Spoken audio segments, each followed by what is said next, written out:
What's up, Kick? What's up, Craziacs? We're back with another damn video, and today we are going over Taylor Hall. Let's get into it, guys. Roll the intro.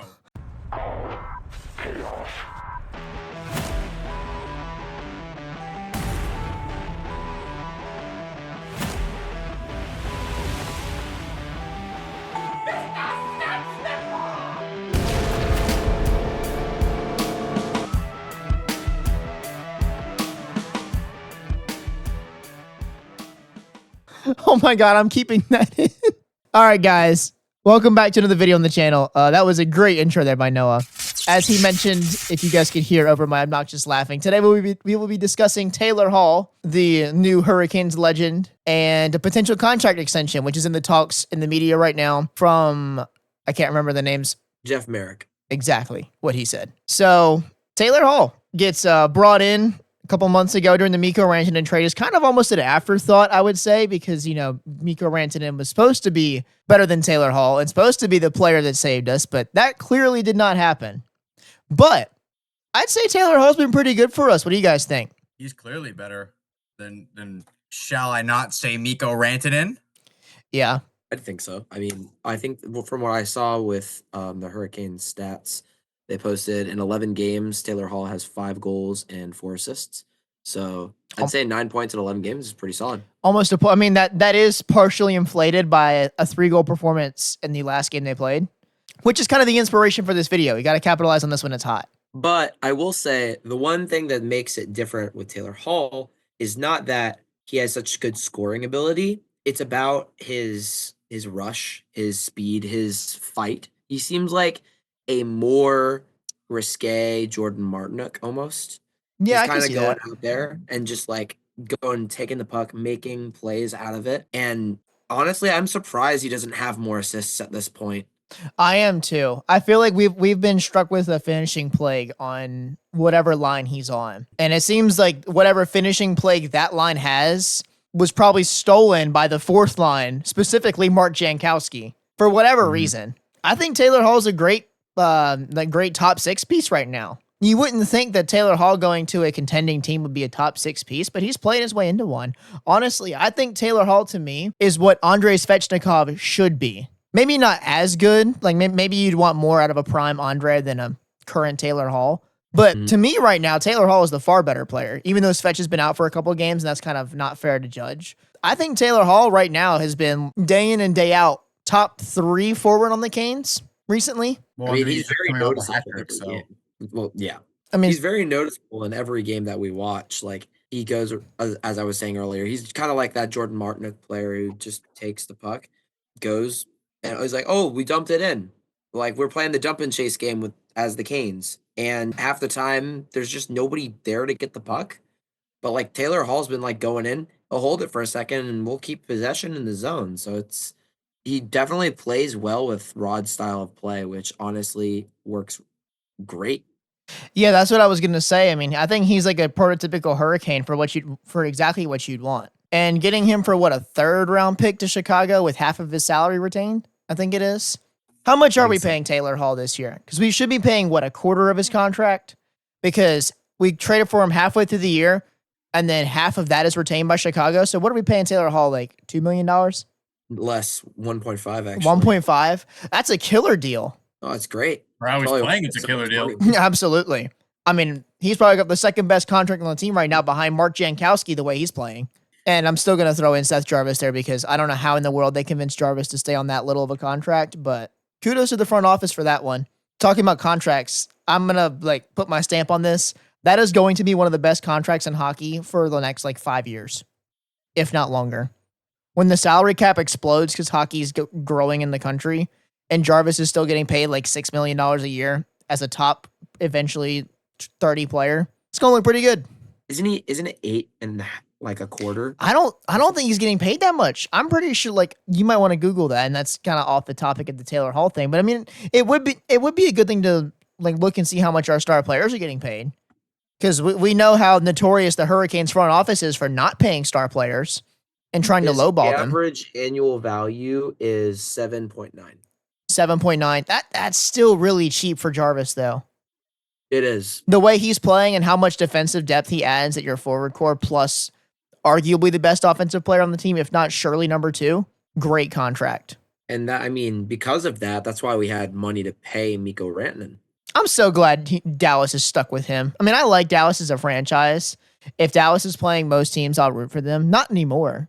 Like, and nothing against the rest of the Stars, but just can't stand Mikko Rantanen. So how much, now, if you guys were given the reins to the team and you guys were the GM, what would your potential Taylor Hall extension look like? Personally, the way that our front office works is we love to do low-paying contracts.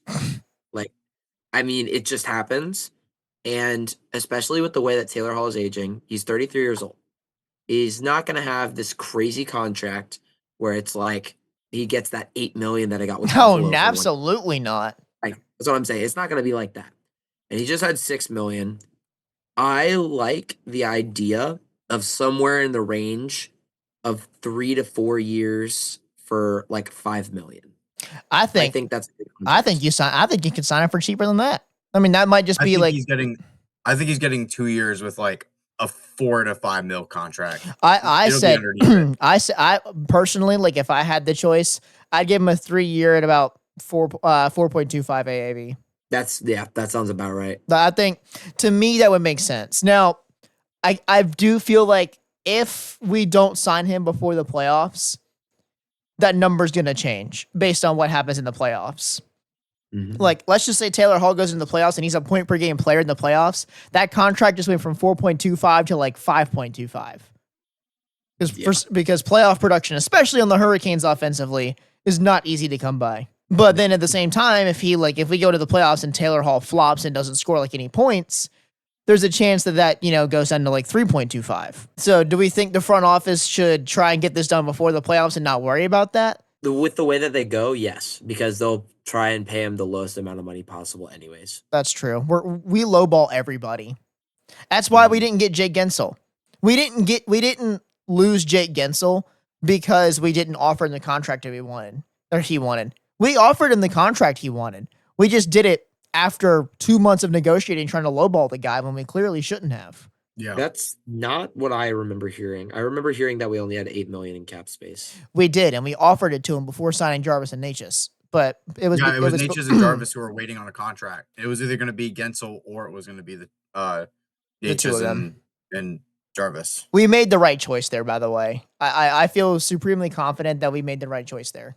Especially I'd rather have Jarvis than have Natchez. I'd rather have Jarvis straight up than Gensel. Simply because Jarvis is going to be the better player for longer. And he's younger. Exactly.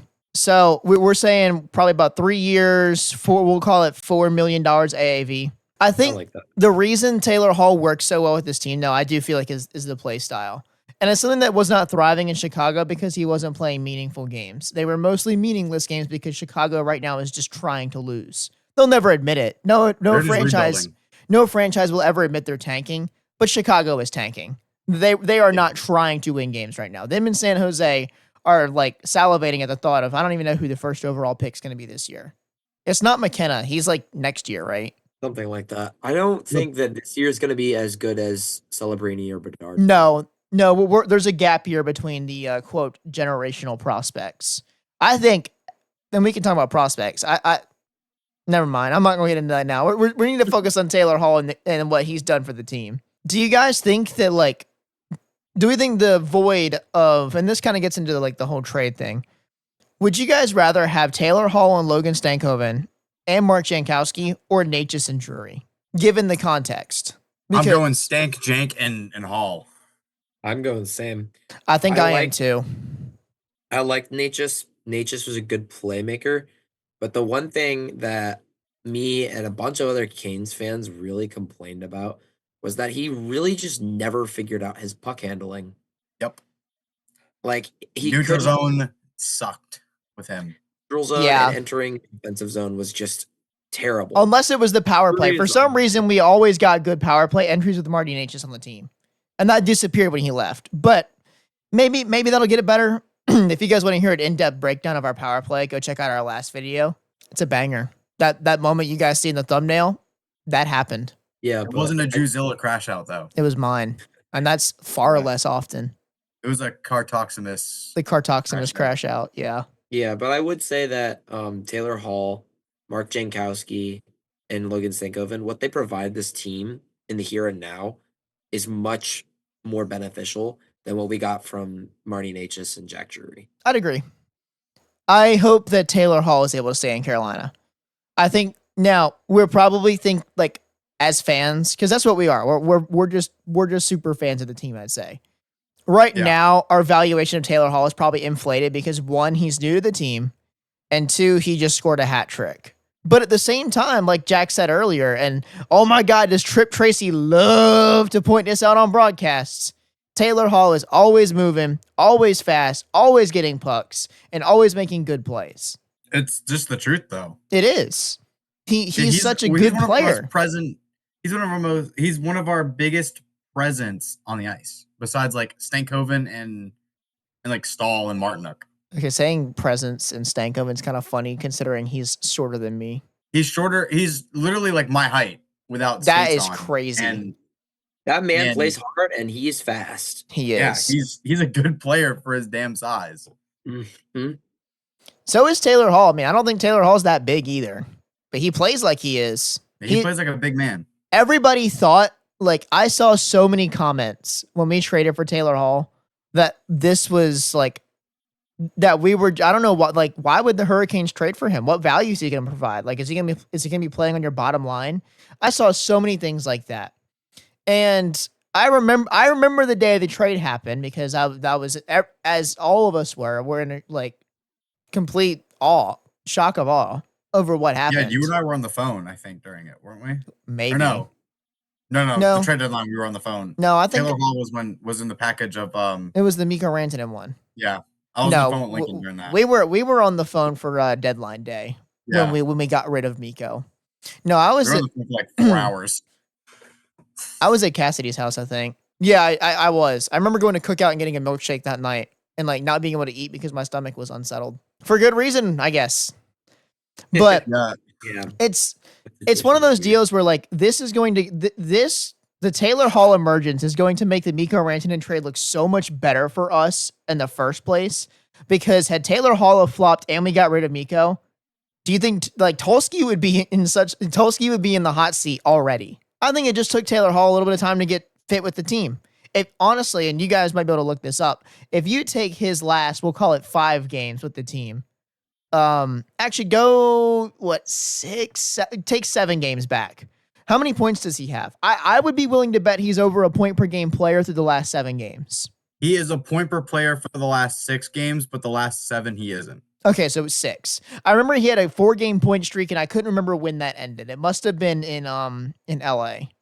And then LA was the last. Wait, no, if he had a 4-game point streak, then he should be, and then a game off, and then 3 goals.